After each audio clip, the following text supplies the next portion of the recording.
Oh, man. Are you someone who every time you jump, your knees cave in? You might even have bruises on the inside of your knees. And you're wondering, Zach, how do I stop doing that? Because on one end, when your knees cave in like that, it might limit your ability to jump as high as you can, which is going to impact your ability to do all the sports you want to do.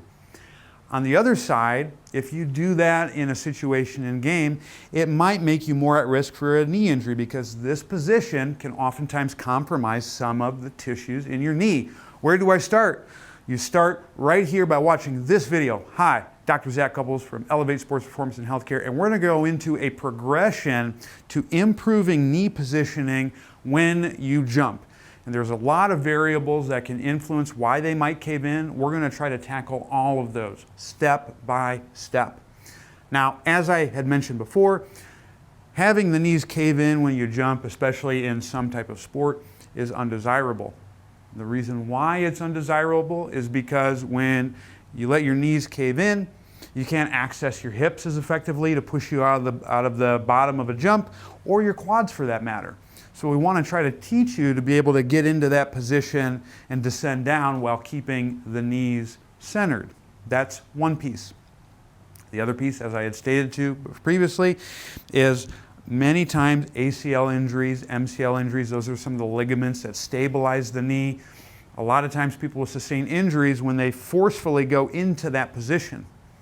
And the reason why people will go into that position is because it allows their bodies to get into the positions that they need to be able to move in a given direction when those folks can't do that authentically.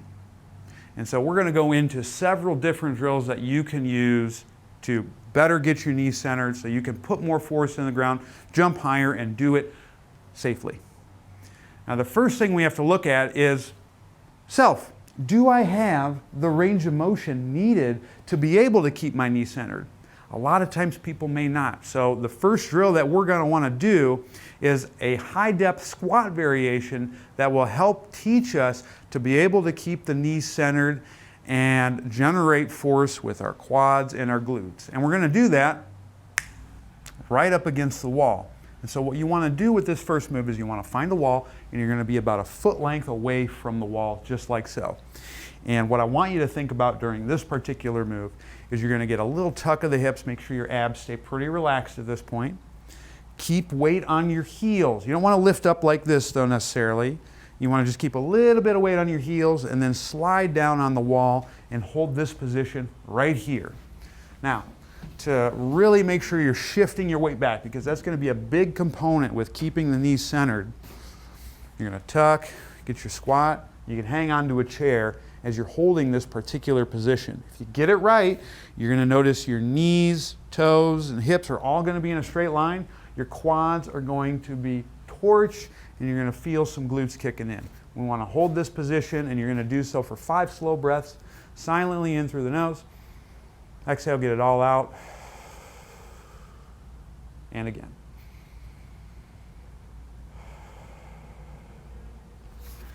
And I would start with that drill.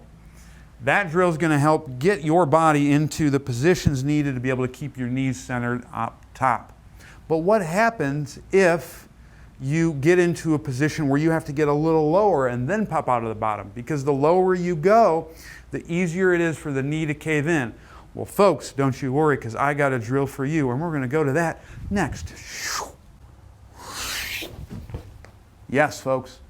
This next one is going to work on the knee-centered position, just in a lower portion of hip range of motion. And we call this one the superhero landing and elevate.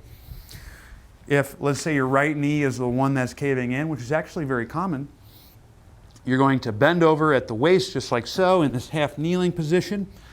And I'm going to have my right arm, or my left arm in this case, in line with my right foot. And then what you want to do is you want to tuck your hips slightly, like so. You don't want to make it really crunchy. You're going to tuck, you're going to push into the ground. And then from here, you want to put weight on the inside part of your foot and then twist your knee back to center. There, you might feel like a little bit of quad. You're going to feel a little bit of glute. You're going to hold this position and breathe.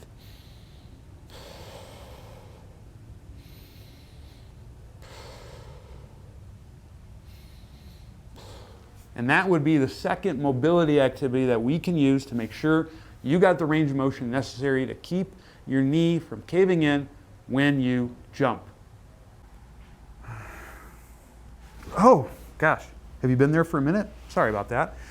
Now that you've done some activities to increase the range of motion needed to be able to keep your knee centered when you're jumping up and down, we now got to be able to get you to demonstrate that position in more challenging environments. So here, with the first two moves, we were kind of staying in place. Now we're going to kick it up a notch, Emeril Lagasse style, and do it with a dynamic position. So the first move that we're going to go with is one of our favorites here at Elevate, the sink squat. And so what you're going to do with this sink squat is you're going to hold on to a bar or the kitchen sink if you're doing this at home. I would get something to elevate your heels on because that makes it a little bit easier for your body to stay up and down. And then all you're going to do is get a nice little tuck, a nice little exhale, and then as you're lowering, you want to think about pushing your knees forward and dropping your rear straight down as you dive into the squat. Start slow, make the lowering portion ridiculously slow, and then come out of the bottom, making sure you're keeping the tuck on the way up.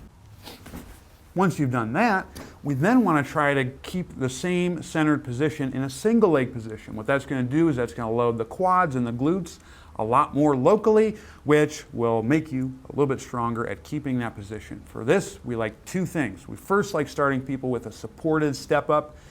And what you're going to do with that is you're going to hang on to something. It could be a pole, it could be a stick, it could be a barbell in a rack, and you're going to go up as high as you can, keep the tuck position, and then you want to slowly lower. I mean, ridiculously slow. Make it like 5 to 10 seconds. Really let the quad burn. And if you do that, ooh, you're going to be freaky strong in that position. And then once we've worked on that, we'll then progress people to a single leg squat variation. Again, I would start with a supported one just so you can get some of the local muscle adaptations that need to happen at the knee and the hip to be able to make this happen. Same thing, you're going to hang on to something and you're going to slowly oscillate up and down into position. The whole time you want to think about keeping the knee centered. Isn't learning about the knee fun? The last thing we want to do is work on jumping. So now that you've built up a lot of the components needed to keep your knee centered when you jump, we want to physically work on the act of jumping. We'll start a lot of our clients with seated box jump. Basically what this is going to do is it's going to allow you to keep a good knee position. It's going to limit the lowering component because that's a lot of times when people will have the knees cave together and problems ensue. So you want to start with that first. If you notice that your knees are caving in this position, a lot of times incorporating a band around the knees can be really effective at reducing some of the knees caving in. Once you've done that, you then want to eliminate the box. You're going to jump up to another box as high as you can. And then over time, you want to remove the box because the box actually makes it easier because the landing is less difficult. And so then from there, you're just going to work on vertical jumps, jump as high as you can. And if you do those things, you can bet your bottom dollar that your knee will not be caving in as much. So the big keys are make sure you have range of motion, make sure you have strength, and then make sure you can demonstrate that position when you are jumping. And if you do that, your knees will cave in less. You'll be safer when you're jumping, and you'll probably jump higher than ever before. If you have any questions, or maybe you're having a hard time working through that progression, then give us a call at 702-558-2151 or check us out on the web at elevatesph.com. Have a great rest of your week.